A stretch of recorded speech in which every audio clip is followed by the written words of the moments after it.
There's a piece of land in the Florida Panhandle where the state buried its secrets. Not metaphorically, literally. 31 sets of human remains, all boys, discovered in unmarked graves by forensic anthropologists in 2012. Boys sent there by judges. Boys sent there by parents. Boys sent there by a system that called it rehabilitation. Now hold that image, because in 1994, a man named Loran Cole walked into the Ocala National Forest. What he did there was so methodically brutal that seasoned homicide investigators requested trauma counseling afterward. Florida sentenced him to death. But it took 30 years to carry out that sentence. 30 years of legal battles. A diagnosis that shook his hands but not the state's resolve. And a childhood that Florida spent decades trying to forget. Because Loran Cole didn't appear from nowhere. He was first processed by the very state that eventually strapped him to a gurney. This is the Dozier secret. In 2012, a team of forensic anthropologists from the University of South Florida arrived at a piece of land in Marianna, Florida, armed with ground-penetrating radar, excavation equipment, and a list of names that didn't add up. They weren't looking for treasure. They were looking for boys. What they found was 31 sets of human remains, buried in unmarked graves, on the grounds of a state-run institution that had been operating, legally, officially, with full government backing, since the year 1900.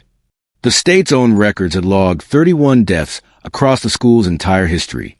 So on the surface, the numbers matched, but the causes of death listed in those records, the locations of those burials, the ages of some of those remains, those didn't match at all. And that gap between what the paperwork said and what the ground revealed is where this story actually begins. The Arthur G. Dozier School for Boys operated for 111 years, longer than most American cities have had running water, longer than commercial aviation, longer than 2 world wars, the Cold War, and the entire arc of the civil rights movement. It was not shut down by a whistleblower. It was not shut down by a federal investigation or a landmark court ruling. It was shut down in 2011 because of budget cuts. That detail matters. Sit with it for a second. For over a century, boys were sent there by judges, by courts, by parents who believed they were choosing rehabilitation over incarceration. The distinction between a reform school and a prison felt important. It felt humane. It felt like the system was trying. But inside that institution, survivors described something else entirely. They described a place where punishment was systematic, where abuse was institutional, and where the worst of it happened in a small concrete building the staff had nicknamed the White House. That's not a metaphor. That was the actual name, the White House. And boys were taken there for what the administration called disciplinary correction. What happened inside those walls, according to the men who survived it, was something no court document has ever fully captured. Florida received survivor testimony about what was happening at Dozier for decades. Decades. Men came forward. They described the beatings. They described the abuse. They described boys who went in trouble and came out broken, or didn't come out at all. And the state kept the school open. It kept it funded. It kept it staffed. It kept sending boys there. Until 2011, when the budget ran out. Here's the part of this story that the official record will never fully absorb. What a place does to a 17-year-old boy during the most formative months of his life doesn't stay inside the fence when he leaves. It walks out with him. It sits behind his eyes. It shapes every choice he makes from that moment forward, for better or for worse. In 1984, a 17-year-old named Loran Cole was sent to Dozier. He spent 6 months there, June through November, and what he claimed happened to him inside those walls became one of the most contested and consequential arguments in 30 years of legal battles. But before we get to what Cole says Dozier did to him, you need to understand what Cole did, because whatever this section made you feel, the next one is going to test it. The Ocala National Forest covers nearly 400,000 acres of Central Florida. Pine flatwoods, quiet trails, scattered campsites. On a typical weekend in 1994, it drew hikers and families and college students looking for a few days away from everything. It was the kind of place that felt safe because it was beautiful, because it was open, because nothing bad was supposed to happen there. In the spring of 1994, a man named Richard Montgomery encountered Loran Cole. The exact circumstances of how they came to know each other placed them in the category of acquaintances, not strangers. Cole had been friendly, approachable, the kind of person you wouldn't think twice about. That detail matters more than it might seem, because what followed was not the chaotic, impulsive violence of a stranger attack. What followed was calculated, methodical, and it unfolded not over minutes, but over days. What Loran Cole did to Richard Montgomery in that forest represents one of the most forensically severe cases in Florida's modern criminal history. The language used in court documents, clinical, measured, deliberately restrained, still manages to convey the scale of what occurred. Investigators who processed the scene filed their reports, and then several of them sought professional counseling. Hear that again. Seasoned homicide investigators, people whose careers were built on processing the worst moments of human behavior. They needed help afterward. That detail alone tells you something that words cannot fully reach. The violence Montgomery was subjected to involved prolonged physical trauma, inflicted with deliberate control over an extended period. Cole did not lose himself to rage. He did not act in a moment of chaos. The forensic record describes behavior that was sustained, intentional, and escalating. The distinction between impulse and premeditation is one court spent enormous energy defining. In this case, the evidence left very little room for argument. There is a question that runs underneath everything in the story, and this section is where it first becomes impossible to ignore. Does what happened to Loran Cole at Dozier explain what he did in that forest? Does a system that institutionally brutalized a 17-year-old boy bear any weight, any at all, for what that boy became? Or is there a line, a clear, uncrossable line, between what was done to you and what you choose to do to someone else? The jury that heard this case answered that question decisively. The forensic record gave them very little reason to hesitate. Loran Cole was charged with first-degree murder. The evidence was not ambiguous. The verdict was not a surprise. But the sentencing and everything that came after it, that's where 30 years went. Because the moment the gavel came down, a different kind of legal machinery began to move.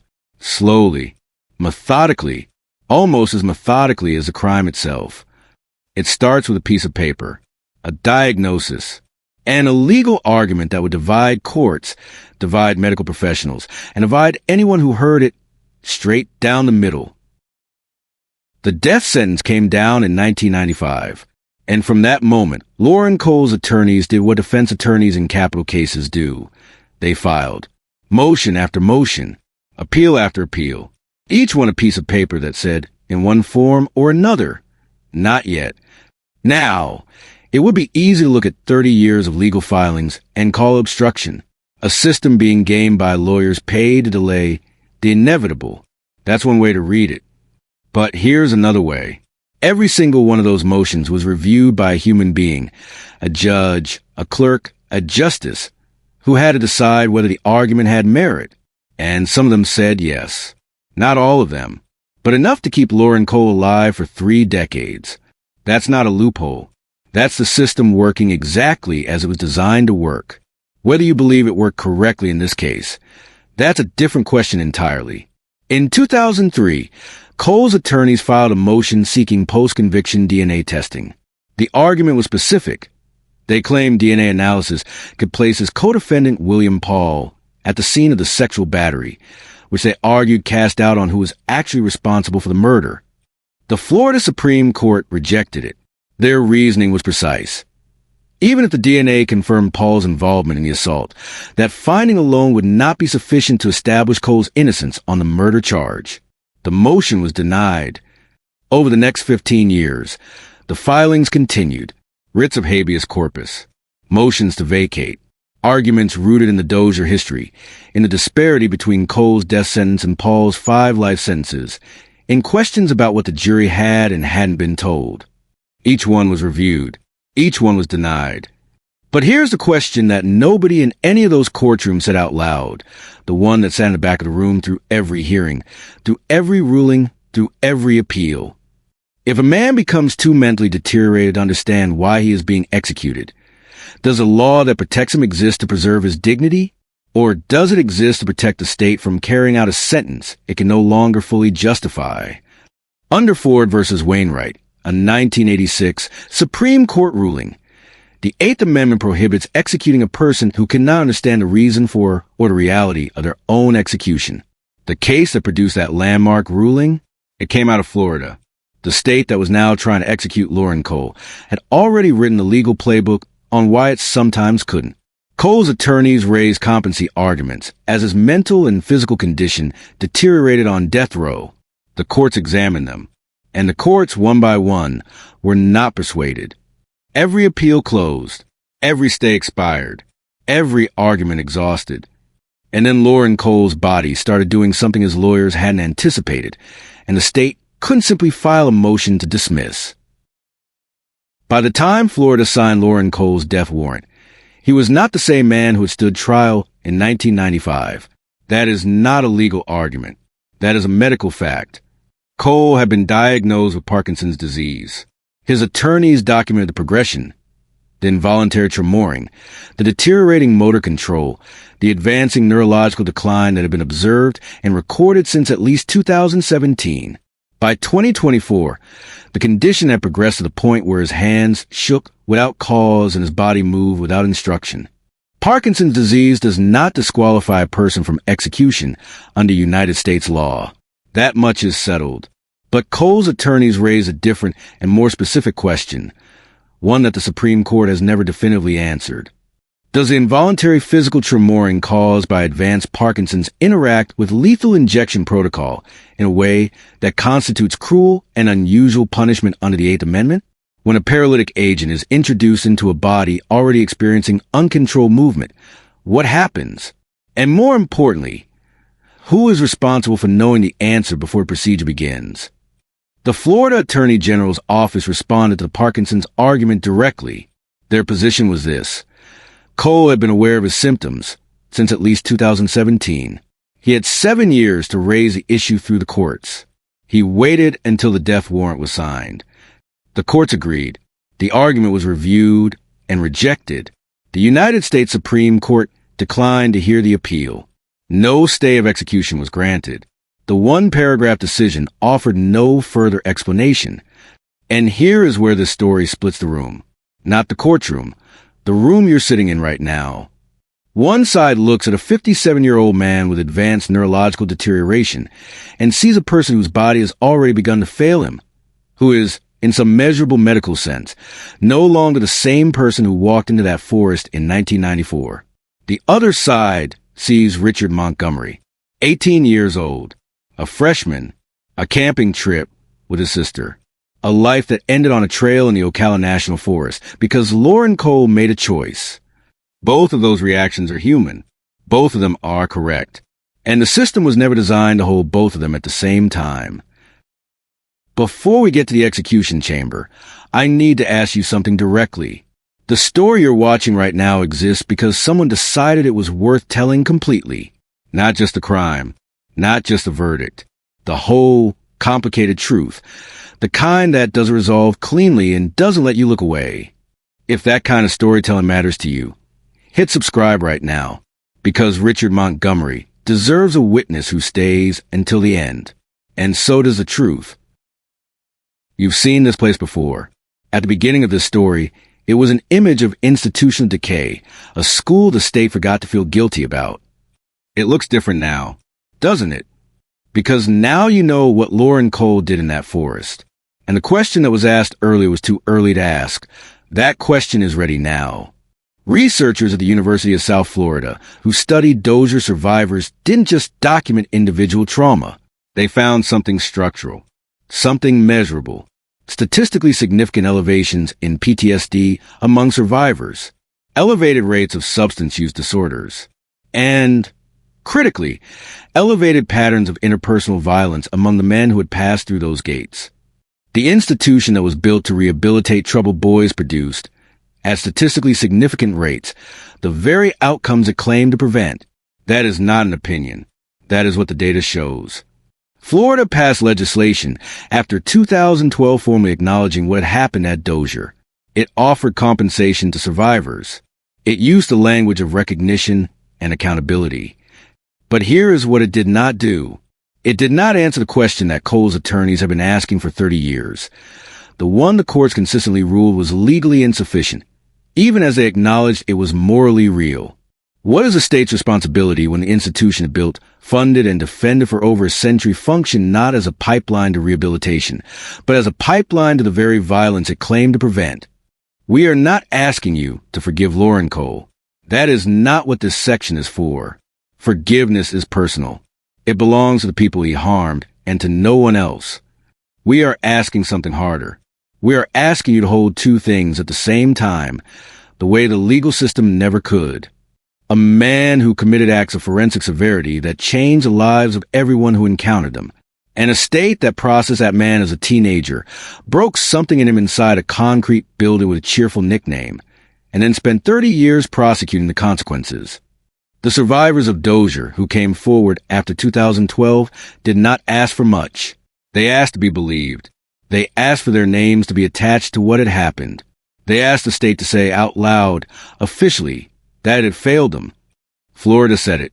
Eventually, after the forensic anthropologists had already said it louder, Loran Cole said Dozier broke him. The courts said that wasn't legally sufficient. The researchers said the data supported a pattern. The state said it was sorry and then signed a death warrant. On August 22nd, 2024, after 30 years for governors and a diagnosis that shook his hands but not the state's resolve, Florida carried out the execution of Loran Cole. What happened in that room is a matter of public record. What it means is still being argued. On August 22nd, 2024, at Florida State Prison in Rayford, Florida, the legal road closed completely. Every court had spoken. Every appeal had been denied. Every argument had been heard, reviewed, and rejected. Loran Cole woke up that morning in the same institution where he had spent the better part of 3 decades. He requested a final meal, pizza, ice cream, M&Ms, and a soda under Florida's execution protocol. Inmates may request a last meal provided it does not exceed $40. It is one of the final gestures of individual choice before choice is removed entirely. Witnesses gathered, media representatives, state officials, members of the Edwards family who chose to attend. The room arranged itself the way these rooms always do, divided by glass, defined by protocol, governed by a sequence of steps that has been carried out 105 times before in the state of Florida since 1976.